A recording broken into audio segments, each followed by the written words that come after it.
हाँ तो आज का हमारा जो टॉपिक है वो हमारे पास है। हम जो हमारा चैप्टर चल रहा है, चैप्टर नंबर 1, संख्या पद्धति। संख्या पद्धति में हमने बहुत सारी चीजें पढ़ ली है जो आपके हमारे यूट्यूब चैनल पर पार्ट नंबर 1, 2, 3 से डाल दी गई है। आज हम जो पढ़ेंगे वो प्रश्नावली 1.2 के क्वेश्चन कराएंगे। तो हमारा जो पहला क्वेश्चन है बच्चों, ध्यान से देखना है। नीचे दिए गए कथन सत्य है या असत्य, कारण के साथ अपना उत्तर दीजिए। तो बच्चों आप क्या है, आपको कथन दिए गए हैं, इनका क्या करना है, असत्य है सत्य की जांच करनी है और उनका क्या है, कारण भी देना है। तो कैसे करना है, सबसे पहला हमारा जो पॉइंट है हमारे पास वो है प्रत्येक अपरिमेय संख्या एक वास्तविक संख्या होती है। अपरिमेय संख्या, तो अपरिमेय संख्या आप बच्चों आपने पढ़ा है, जो आपने वास्तविक संख्याएं पढ़ी थी, वास्तविक संख्याएं जो पढ़ी थी आपने, वास्तविक संख्या में क्या आया था, परिमेय संख्या भी आया था और अपरिमेय संख्या आया था, अपरिमेय संख्या। तो यहाँ पे जो बोला है प्रत्येक अपरिमेय संख्या, प्रत्येक अपरिमेय संख्या एक वास्तविक संख्या होती है। तो बच्चों इसके अंदर आ गया तो क्या है, कथन सत्य है क्योंकि वास्तविक संख्या परिमेय भी होती है और अपरिमेय भी। तो यहाँ बोला है प्रत्येक अपरिमेय संख्या एक वास्तविक संख्या होती है। तो अपरिमेय संख्या कैसी संख्या है, वास्तविक संख्या। तो ये कथन कैसा है हमारे पास, सत्य है। उसके बाद हमारा पॉइंट नंबर 2 है, संख्या रेखा पर प्रत्येक बिंदु √m के रूप का होता है जहां m एक प्राकृतिक संख्या है। तो बच्चों आपको पता है प्राकृतिक संख्याएं क्या होती है, जैसे 0, 1, 2, 3, 4, -1, -2, -3, -2। ये हमारे पास क्या है, प्राकृतिक संख्याएं हैं।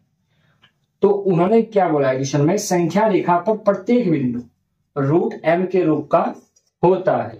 अब बच्चों अगर हम इनका सबका क्या करें, इन संख्याओं का रूट लगा दें और इसमें क्या है, रूट की जो वैल्यू होती है, रूट की जो वैल्यू होती है वो कभी क्या होती है, ऋणात्मक नहीं होती है। तो इसमें क्या होगा, संख्या रेखा पर जो बिंदु होते हैं वो क्या होते हैं, पॉजिटिव नंबर होते हैं। जैसे कि 1, 2, 3, 4 सबका क्या होता है संख्या रेखा पर हम।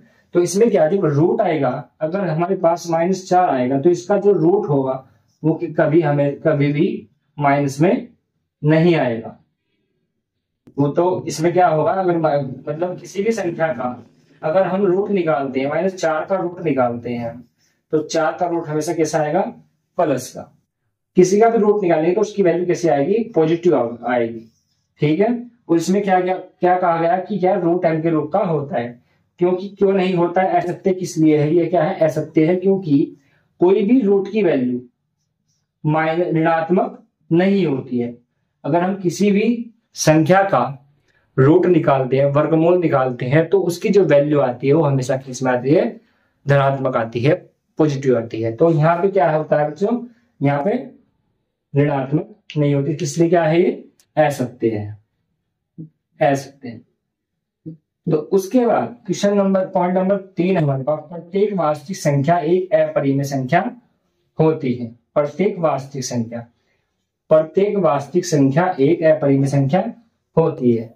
तो देखो प्रत्येक वास्तविक संख्या में क्या परिमेय भी हो सकती है और अपरिमेय भी। तो ये क्या है हमारे पास, क्या रहेगा, असत्य। क्योंकि कारण क्या है, क्योंकि वास्तविक जो संख्या है, प्रत्येक वास्तविक संख्या, प्रत्येक का मतलब जो यहाँ पे जो वास्तविक संख्याएं हैं वो परिमेय भी हो सकती है। जैसे हमारे पास मान लेते हैं कि हमारे पास क्या है, 2 है, 4 है, 5 है और कुछ भी लेते हैं, ये हमारे पास क्या है, वास्तविक संख्याएं हैं। तो ये क्या होंगी, अपरिमेय नहीं होंगी, क्योंकि ये वास्तविक संख्याएं हैं। तो क्या है, अपरिमेय तो नहीं है, तो क्या है, तो यहाँ पे क्या होगा, असत्य। क्या है, असत्य। तो प्रत्येक वास्तविक संख्या एक अपरिमेय संख्या होती है। तो प्रत्येक परिमेय संख्या, अपरिमेय संख्या वास्तविक संख्या तो होती है परंतु वास्तविक संख्या एक अपरिमेय संख्या नहीं होती। तो इसके बाद बच्चों हमारा जो क्वेश्चन नंबर 2 है वो हमारे पास है, हाँ तो जो हमारा जो अगला क्वेश्चन है हमारे पास, क्वेश्चन नंबर 2, क्या सभी धनात्मक पूर्णांकों के वर्गमूल अपरिमेय होते हैं?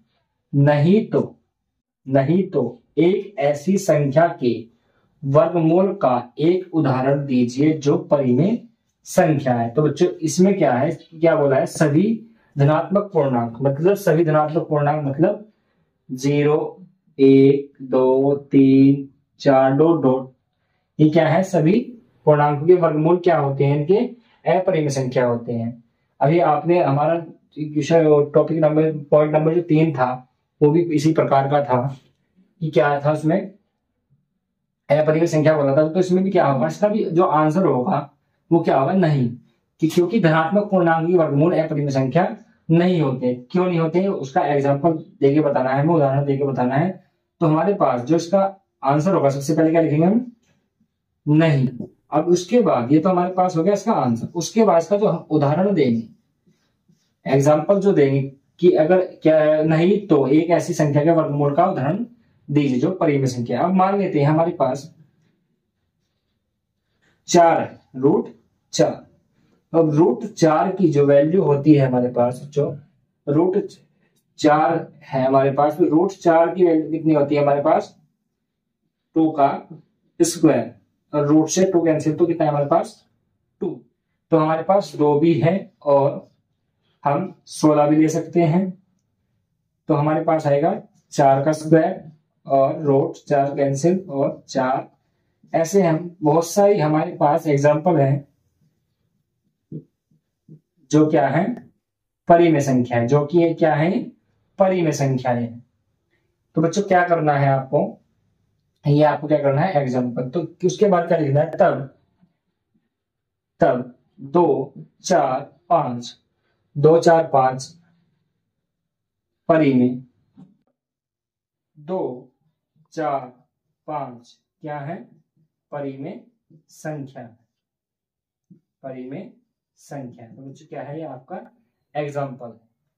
तो हमारा जो क्वेश्चन नंबर हमारे पास जो 3 है वो है हमारे पास, हाँ तो हमारा जो अगला क्वेश्चन हमारे पास क्वेश्चन नंबर 3 क्या है हमारे पास, दिखाइए कि संख्या रेखा पर √5 को किस प्रकार निरूपित किया जा सकता है। तो बच्चों आपने हमारी पिछली वीडियो देखी होगी, तो उसमें हमने आपके जो एग्जाम्पल कराए थे उसमें हमने √2 और √3 के बारे में बताया था। तो कैसे हमें ये संख्या रेखा पर क्या करते हैं, निरूपित करते हैं। जो रूट की वैल्यू होती है, अगर बिना रूट की वैल्यू पूरा आसान से करते हैं, पर हम क्या है जो रूट की वैल्यू हो उसे कैसे करते हैं, तो उसके हमने एक तरीका तो हमने उसमें एग्जाम्पल में पढ़ा था, और दूसरा तरीका हम आपको और बताएंगे। तो हमारे पास एक तरीका तो था कि क्या करते हैं, जैसे √2 था तो हम क्या करते हैं, √3 के लिए उस पर लंब डाल देते हैं, एक सेंटीमीटर दूरी का, उसके बाद उसके मिला के उसके चाप लगा देते हैं। उसके बाद सेकंड मेथड है हमारे पास क्या, √5 है। अब बच्चों आपको √5 है, जैसे हमारे पास अगर मैं √5 है हमारे पास, अब √5 को मैं अगर ऐसे लिखता हूं 4 + 1, तो ये भी तो क्या है, √5 ही है। ऐसे क्या है, ये भी तो क्या है, √5 ही है। तो क्या करना है बच्चों, इसे ये किसका स्क्वायर है, 2 का स्क्वायर है, और ये किसका स्क्वायर है, 1 का स्क्वायर है। तो बच्चों यहाँ पे क्या आएगा, जब इसका रूट करेंगे तो किसकी वैल्यू है, √5 की वैल्यू है। तो इससे क्या पता चलता है हमें कि जो हमारे पास ये समकोण त्रिभुज होता है, तो हमें क्या करना है, ये हमारे पास 2 हो गई और ये हमारे पास कितनी होगी, 1। और तो जब इसमें पाइथागोरस थ्योरम लगाएंगे तो हमारे पास ये से आएगा, तो √5 हमारे पास ये आ जाएगी। तो आपको क्या करना है, ऐसे नंबरों में से कन्वर्ट कर लेना है जो हम संख्या रेखा पर हम बना सके। तो हमारे पास जो संख्या रेखा है, ये हमारे पास क्या है, संख्या रेखा। बच्चों मैंने आपको बताया था कि हमें क्या करना है, बराबर दूरी के अपने स्केल से पॉइंट बनाने। ये हमारे पास 0 है, 1, 2, 3, इधर -1, -2 और -3। तो बच्चों सबसे पहले क्या करना है, हमारे पास ये ट्रायंगल है, तो सबसे पहले हमें 0 से चलना है, 0 से 2 चलना है सबसे पहले। तो यहां से यहां तक चला है, ये चलाएंगे 2, ठीक है बच्चों। उसके बाद हमें ऊपर की साइड कितना लंब डालना है, 1 सेंटीमीटर। तो हमारे पास कितना है 1 सेंटीमीटर, ये हमारे पास कितना हो गया 1। तो बच्चों आपको माप की करना है काम। उसके बाद जब 0 से इसके शीर्ष को मिलाएंगे तो ये हमारे पास कितनी वैल्यू होगी √5 होगी। ये हमारे पास 2 है, ये हमारे पास 1 है।